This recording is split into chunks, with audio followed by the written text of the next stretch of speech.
Marvel fans, and welcome to my review of Iron Man, directed by Jon Favreau, starring Robert Downey Jr., Gwyneth Paltrow, Jeff Bridges, and Terrence Howard.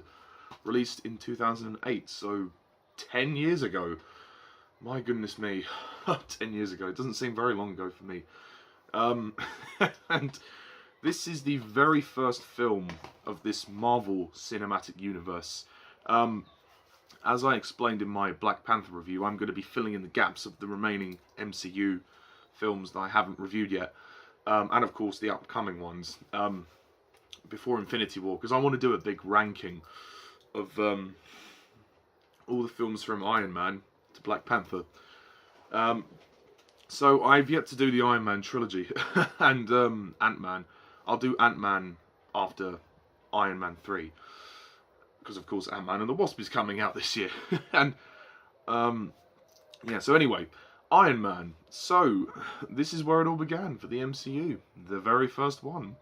I remember seeing this film 10 years ago for a friend's birthday in the summer of 2008. And at the time I quite enjoyed it. I mean, I remember the experience. There was about 5 or 6 of us that went. And then afterwards, I was 11 at the time, so I'm 21 now. So back then I was 11, and it was a great day because we had lunch after the cinema, and then we went back to his house and we had some games, and he actually had the video game of Iron Man, and we had to go on that, so that was quite nice. Anyway, as for the movie, so the story of Iron Man is that it basically centers around this billionaire weapons developer named Tony Stark, played brilliantly by Robert Downey Jr. And as we know, he gets set up and captured by terrorists known as the Ten Rings, and they keep him captive because they want him to build his Jericho missile, which he demonstrated to the military. And whereas he is instructed to build the missile, he meets this man named Yinsen, who is also a captive. He helps him escape, and they build this big suit of armor for him to break out of the camp. And then he kind of has a change of heart about his company and what the company's doing. He kind of sees the world in perspective and decides to, instead of, creating weapons to destroy, he's going to create a suit of armor to protect the world, known as Iron Man. And of course, his business partner, Obadiah Stane, isn't particularly happy about that. And Obadiah Stane wants Tony out of the way so that he can, be the next big. He wants to be Tony. He's jealous. He wants to be head of the company. He wants to create all the weapons, and he thinks Tony is a selfish person. He wants to do away with him like that. So yeah, not a very nice person. And we have this other character known as Rhodes, who is James Rhodes, is Tony's best friend. He's part of the military. He's always trying to keep him in check. And we also have Pepper Potts, who is his PA, I suppose is the right word to use, personal assistant. She does anything and everything that he requires. And there's a bit of chemistry between them. So yeah, Iron Man. This is a great movie, a great film, and what a way to start the MCU. It's very interesting, this film. I really like it. It's not a typical superhero movie. It doesn't go into all this stupid backstory about parents are dead, and well, I mean, his parents are dead, but that doesn't become the main focus. It's a very interesting character piece for Tony Stark. He's basically this lovable asshole, and that transcends brilliantly in Robert Downey Jr.'s performance. But once he goes through that experience in the terrorist camp, he really starts to change. He starts to become a nicer guy, and he really starts to see the world in perspective. I mean, obviously, on the outside, he's still the same kind of smarmy personality that he always has. But on deep down, he really does care, and he starts to see the world in a different light. And I think that the drama of this film is great. The way that Favreau and the writers arced this story out, and really kind of showed his change of heart and his change of character, and how he was affecting the people around him in different ways. Because when he comes back and he has the scene with the press conference where he says, "I'm shutting down the company," and they're like, "What the fuck?" Well, I mean, this film is not action driven. I think it's important to know that. If you've never seen Iron Man, you should go into it knowing that you're not going to get a huge amount of action scenes, because it would literally just be robots hitting each other, and that's I mean, while the action that they have in this film is good, but there isn't much of it. When it's there, it really delivers. The action of this movie is great, especially the climax of this film. But I think this movie really sells in its character development and its storytelling. It's a very solid story, and it's told very well. And I really like the way that Tony Stark changes as a character. Excuse me. Even though he doesn't completely change, obviously. But and of course, we've yet to find more about him in the other Iron Man movies, and also in the other films of the MCU. Robert Downey Jr. is just great. He was made for this part. It's one of those cases in Hollywood where they've had perfect casting. To cast Robert Downey Jr. as Tony Stark was probably the best thing, and it also revived his career, because as we know, his career was a little bit on the edgy side before Marvel.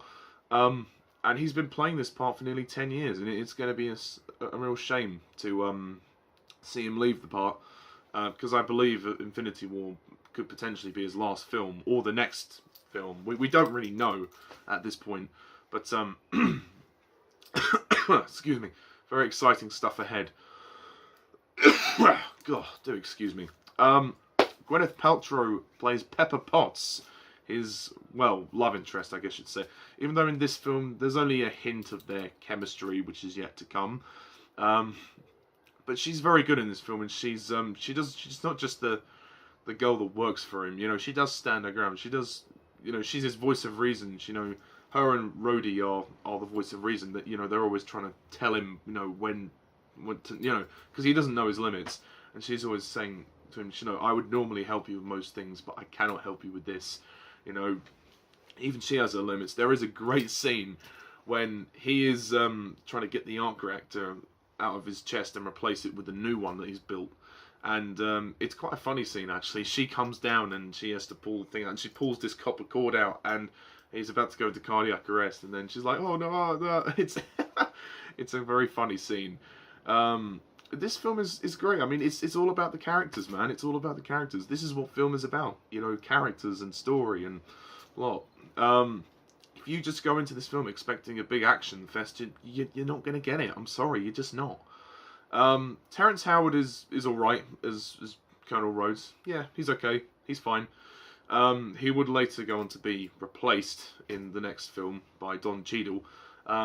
I believe this was due to an issue he thought he had with his salary. I mean, you know, as if actors don't get paid enough, you know. He thought that he wasn't getting paid enough, so I think they sacked him. Or he chose to not return for Iron Man 2. I'm not exactly sure what happened, but it's probably something along those lines. I'll need to look into that. But, you know, he's alright, serviceable for what he is. And of course we have Jeff Bridges as the main antagonist of this film, Obadiah Stane. Again, Marvel seem to have a problem with their villains, until recently anyway. Their villains have been kind of meh, and this is unfortunately one of those villains. He's alright, he's meh, you know, he's okay. But he doesn't really do much until the second half of the movie. For most of the first half of the film, we don't really see him very much. We don't see him at all, because Tony's stuck in the camp. Even after that, you don't see him very much. We know that he's kind of, you know, there's something suspicious about him, but we don't really know too much. And when it's revealed that he's the villain, it's like, oh, okay, it's interesting. I mean, it is interesting when we find out his motivations and his reasons why he wanted to set up Tony and have Tony, you know, captured by the terrorists and murdered. But, of course, that doesn't work out because Tony breaks out. But I love the character dynamics of this film. It's really interesting, and also the whole industrialization of the story, like the whole the politics regarding the company. You know, this is a Marvel movie that delves into sort of politics, well, of running a company and how companies run, and you know what challenges that may present and how to overcome those challenges. I think is really interesting, and I was hooked for most of the film. I won't say that Iron Man is a perfect movie. You know, Jon Favreau directed this movie well, but I do feel that there are some occasions when the pacing does kind of work against it. It is a bit slow in certain scenes. The movie's 2 hours long, and that's fine. I don't have an issue with the length, but it does take its time on a few occasions. It is very talky. It's, as I said, it's not action driven. It's very talky, but the action is in the movie, and I mean, I love the action. It's great, and the visual effects and CGI are very good, as always, very good.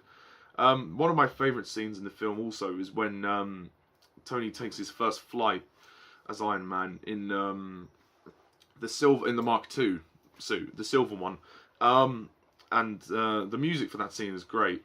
When it goes dun dun dun dun dun dun, and that's another point. The music for this film is very good. I can't remember who composed it. I think his name is Raymond Djawi, I think that's how you pronounce his name. He composed the score for this movie, and the score is very good. I really like the score, particularly in that scene when Tony's flying first, and that's brilliant. I think it's also a very funny movie. As I said, the scene with Tony and Pepper, but Tony Stark as a character, he's just funny. I mean, he's cocky, he's a narcissist, but we love him. That's why we love him, because he's a dick.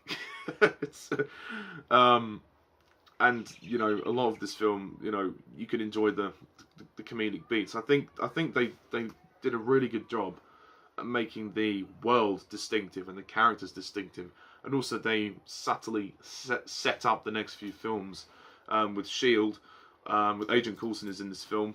He's good. And then the post-credit scene is our first appearance of Nick Fury, Samuel L. Jackson. He will take a bigger role in the second film, and then in more of the MCU movies. But yeah, that was nice.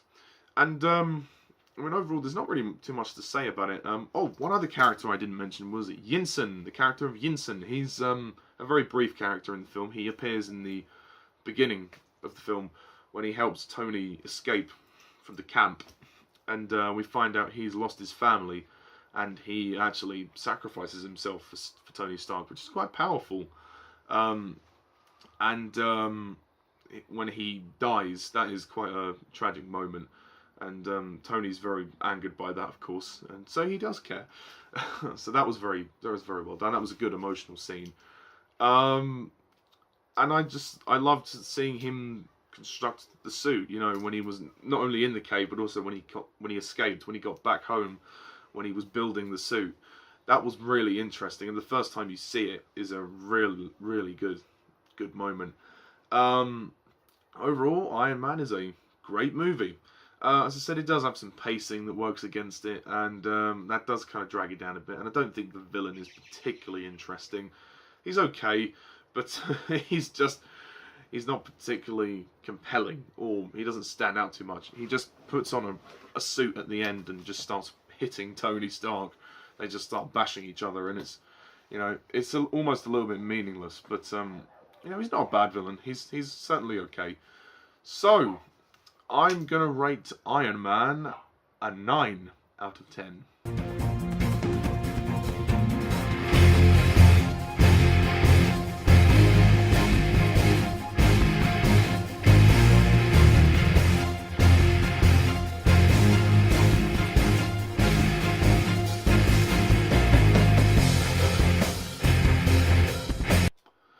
Yes, very good start. Very good start to this this incredibly expansive film series, and it's hard to believe that the MCU's been around for 10 years, and it all started with this gem, Iron Man. Great movie. Jon Favreau, you should be very proud of this one.